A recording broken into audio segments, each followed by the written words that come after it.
ni akandize kana. Mpatie microphone asalimia wa mafanzo wake.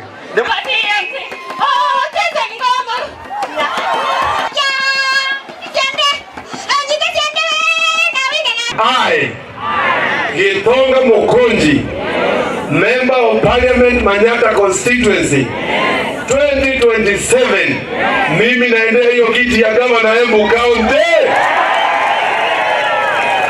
Mtanishika mkono ama mtanishika? Wangapi hapa wanasema watanishika mkono? Na naomba kwa unyenyekevu, kwa sababu nimeona ile kazi yao watu wote wanaongea huko, viongozi wanawekelea Mukunji, si ni kweli? Na kwa sababu nimeweza na najua nitaweza, lazima tuhakikishe Embu mzima imekuwa na uongozi mzuri.